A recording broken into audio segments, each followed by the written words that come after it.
Continuamos aquí en Para Toda Mujer y tenemos entrevistadas nuevamente en nuestro estudio. Estamos con la doctora María del Carmen Tinari, ella es ginecóloga, también socióloga, y estamos con la licenciada Fernanda Ovejero Bravo. Muchísimas gracias por estar aquí con nosotras. Gracias a vos. Muchas gracias. Estás, Susi? Tanto tiempo, Doc. Ay, te veo sí, seguido, en todos lados, en el sí. centro te encuentro. Compartimos muchas cosas. Así es, Doc. Un gusto tenerte aquí en el programa y bueno, que la hayas verdad venido acompañada con la porque licenciada. trabajamos juntas y conformamos un equipo, así que y tratamos siempre temas que tienen que ver con nuestros adolescentes y jóvenes y problemas de la actualidad y por eso, bueno. Y hablando de problemas de la actualidad, bueno, justamente la hemos invitado a ellas para hablar sobre el suicidio. ¿Qué está pasando? O sea, todas las semanas hay suicidios de adolescentes, de adultos, de chicos, o sea, jovencitos de corta edad, digamos, ¿no? Totalmente. ¿Qué es lo que está pasando, Doc? Es complejo, Susi. Yo siempre digo, hace muchos años hubo una época en que había muchos suicidios, se lo investigó, la sociología investigó mucho el tema del suicidio porque es un acto individual, pero no deja de ser un problema social, ¿no? Y en esa época se decía hay una ruptura en la trama social, hay un estado de anomia, hay una desintegración en la sociedad. Y pasaron 120 años de eso y creo que hoy estamos viviendo exactamente lo mismo, Susi. A nivel mundial, el problema es mundial, las tasas de suicidio están aumentando, en nuestro país también, en Santiago del Estero también. Y el tema es que los grupos etarios más frecuentes son adolescentes y jóvenes. Claro, porque uno antes decía, bueno, se suicidó fulano de tal. Y una persona adulta mayor que tenía algún problema de salud, claro, o no podía superar algún problema. Pero hoy por hoy son nuestros jóvenes los que se están matando. Ese es el problema. Cada vez más jóvenes. Y vos sabés, Susi, que bueno, esto nos motivó a un grupo de ginecólogas infantos juveniles del país a ver qué estaba pasando. Después de hacer un diagnóstico de situación de esta problemática, dijimos, ¿qué podemos hacer nosotros para prevenir? Para llegar antes de. Sí. Entonces, quisimos tener la palabra de los chicos del país y bueno, en 5 provincias hemos hecho una investigación escuchando a los chicos y preguntándoles a ellos que qué opinaban ellos si nosotros desde la salud los interrogábamos sobre este tema. Porque es un tema que hay muchos mitos, sobre todo en los adultos, Susi. Por ejemplo, ¿qué mitos, Doc? Y, por ejemplo, que no hay que hablar de suicidio por el riesgo de que los chicos se suiciden. O el que amenaza no se suicida, eso es otra cosa. El que amenaza no se suicida y claro, entonces uno cae en esto de decir, bueno, sí, amenaza con suicidarse, pero si lo amenaza tanto y no se suicida, es porque lo está diciendo en broma o porque no lo va a ejecutar. Bien. Hay que estar alerta entonces cuando yo creo alguien... que todo es un llamado de atención, como decía la doctora, siempre. Entonces esos mitos y sobre todo en los adultos, en los profesionales, hace que no se les pregunte a los chicos. Pues es que nosotros interrogamos a más de 1.100 adolescentes, sí, y ellos, entre un 70-80% nos decían que no les habían preguntado en la consulta, en sus consultas médicas, por su estado de ánimo, que no les habían preguntado por el tema de las autolesiones, que ellos sí estaban interesados en que les preguntáramos, porque consideraban que es un tema complejo y que por ahí no se animan a hablar, pero que si un adulto les pregunta, ellos se lo dirían. ¿Está? Bien. Entonces esto o sea, que el problema pasa porque nadie le pregunta, nadie le cuestiona. Es muy importante escucharlo, Susi, porque además un 80% de los chicos que se han suicidado en los 3 meses previos habían pasado por la consulta médica, por diferentes motivos. Entonces es como que uno pierde una oportunidad, ¿está? ¿Y qué pasa con esto, licenciada, que hablábamos recién? O sea, que tenemos que estar alerta cuando alguien amenaza, dice no tengo ganas de vivir, me gustaría desaparecer de esta vida. O sea, son llamados de atención que tenemos que tener en cuenta. Hay un autor muy conocido en Argentina, un sistémico muy conocido, que la doctora lo maneja bastante bien también, que es Maquinistian, y él decía, la única forma de permanecer es permanecer estando vivos. Yo siempre les digo a mis pacientes, nadie que se mató volvió y me dijo que estaba bueno. Entonces no eres la mejor opción. Entonces, frente a la permanente amenaza, siempre es un permanente llamado de atención. Es esa lucecita amarilla que se prende permanentemente y que te dice precaución. Algo está por pasar. Y por el otro lado tenemos una familia con conflictos, tenemos un entorno conflictivo que pueden ser amigos, pareja o lo que fuese, que obviamente esta persona seguramente no está estable emocionalmente, su desestructura es de tal manera que decide escindirse, utiliza mecanismos de defensa muy bajos y la muerte es la mejor opción para solucionar esos conflictos. Recién, licenciada, hablaba del tema de la familia, de la contención de la familia, la contención del entorno. ¿Cómo tiene que ser esa contención por parte de la familia? ¿Qué es lo que tiene que hacer la familia? Muchas veces, ¿qué es lo que pasa con las familias? A veces tenemos familias que son muy disfuncionales. Sí. Tenemos papás muy culposos, porque hoy en día tenemos que tanto el papá como la mamá salen a trabajar, ¿no es cierto?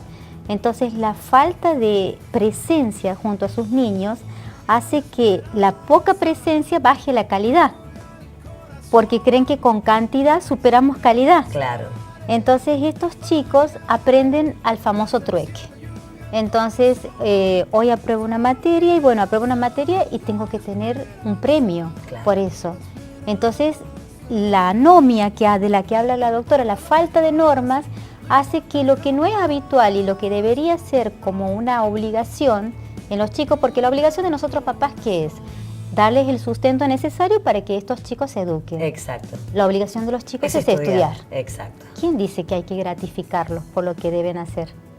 Entonces, si entramos en la anomia, entonces los chicos empiezan a pedir cada vez más y el deseo no se satisface nunca. Sí. Es como cuando uno quiere comprarse un jean.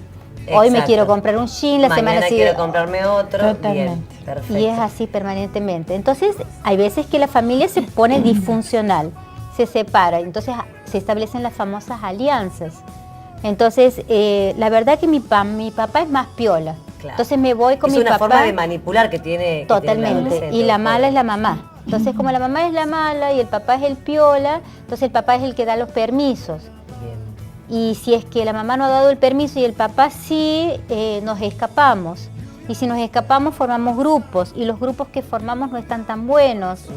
Y ahí entra el entorno del grupo de amigos también. Justamente, entra el entorno, entra el alcohol, entran las drogas, entran todo lo que tenga que ver con los excesos. Y los excesos nunca son buenos. Exactamente.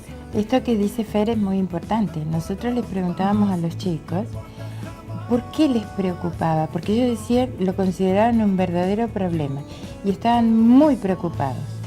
Una de las cosas que les preocupaba era por la frecuencia, o sea, por la cantidad que veían en sus amigos, familiares, en ellos mismos, porque nos podían contar en el momento de una encuesta. Pero también lo asociaban a gran consumo de alcohol y de otro tipo de sustancias y de drogas. Y esto es real porque cuando un chico tiene alguna psicopatología de base y si vos le sumás una gran cantidad de droga o de alcohol, entonces contribuye a este desenlace, ¿no? Exactamente. Pero vos sabés que también lo asociaban al embarazo, por ejemplo, ya sea porque habían tenido un embarazo en la adolescencia, porque habían pasado por una situación de aborto o el abuso sexual, que bueno, también es otra problemática. Exactamente. Que es muy frecuente en nuestra sociedad. Sí. Pero también escuchando lo que decía Fernanda, para ellos el tema de la familia salió y es como que se sienten muy solitos. Sienten que estos temas no se los habla, ni en la familia, ni en la escuela, ni en diferentes lugares. De este tema, ellos nos decían, por ejemplo, en la escuela se evita hablar de este tema. Claro, es un tema tabú en donde, bueno, uno tiene que exponerlo, tiene que hablarlo en la familia, ¿no? Pero como dice usted, es uno de los mitos que no hablemos porque es como fomentarle la idea a los chicos. Pero vos sabés que estamos viendo ahora que hay una gran movida en este tema y se está empezando a hablar. Bien. Y hoy tuve una gran satisfacción que en una institución educativa, una docente, pero por decisión de los chicos, ¿no? Están llevando a cabo un proyecto para la prevención del suicidio. Bien. Entonces esto no es poco, ¿no? Obviamente. Que se empiecen a mover, pero desde diferentes grupos estamos viendo la necesidad, por ejemplo, que nos están pidiendo los docentes para que hablemos. Hace poquito, el fin de semana, se llevó a cabo las primeras jornadas nacionales donde Sociedad, Educación y Salud fueron a debate. Participó todo el país, ¿no? Y bueno, y se generó un espacio y por primera vez hemos hablado de este tema en la Universidad Nacional. ¿Y a qué conclusión han arribado, doctora? Bueno, la verdad es que estuvimos con Fernanda, estuvimos un grupo, Sí. Fueron muy participativos, nos dijeron que fue el tema que más convocó. Nos ha faltado tiempo. Nos faltó muchísimo tiempo, Sí. pero participó docencia, participó salud, participó diferentes disciplinas estaban presentes, gente que trabaja en relación a salud y necesitan mucha información y desde la universidad se va a gestar un seminario para trabajar, porque además hay mucha demanda de parte de los alumnos ingresantes a la universidad, ya sea por problemas personales o problemas con familiares. Bien. Nos preguntaban, por ejemplo, qué tenían que hacer, cuál era el manejo de la familia, qué hacía la familia en estas situaciones. Y por suerte en el grupo nuestro... Estaba la licenciada. ¿Y qué tiene que hacer la familia entonces, licenciada? Y la familia primero Lo que tiene... decíamos recién. Sí. Claro, lo que pasa es que cuando uno concurre a consulta, por supuesto viene la familia en su conjunto. Sí. Entonces, por primera vez podemos decantar en una primera instancia quién es el conductor de la familia, porque Claro. por lo general el que sale y habla es el que conduce la familia y vemos de acuerdo a las posiciones cómo se van posicionando Bien, es como cada que hay un miembro. líder, ¿no? Siempre, siempre. Entonces, la familia yo creo que primero tiene que aceptar que algo no está bien. Bien. Que algo en esa estructura que ellos consideran como una homeostasis, como un equilibrio, no está bien. Y que es necesario romper con ese equilibrio para adquirir un nuevo equilibrio. Bien. Pero a veces cuesta romper ese equilibrio. Cuesta porque uno cree que es normal, uno cree que Claro. está bien. Y cuando uno se da cuenta de que algo no está bien porque surgió este detonante de este hijo que de repente está consumiendo drogas o de repente tuvo un intento de suicidio, es ahí donde los papás se ponen en alerta y empiezan a decir, a ver, ¿qué es lo que pasa? ¿Qué pasa entre nosotros? ¿En qué estamos fallando? ¿En qué estamos fallando? Esa es la pregunta. Y yo tengo una querida amiga que es colega que vive en Tucumán y ella siempre me dice, Fer, no te preguntes tanto el por qué, pregúntate el para qué. ¿Para qué? Pregúntate para qué. ¿Para qué nos sirve esto? Porque el por qué ya lo sabemos, o por lo menos ya está decantado. Bien. Pero el para qué funciona. Qué bueno que el para qué sirva para venir a la consulta y poder hablarlo. Exactamente.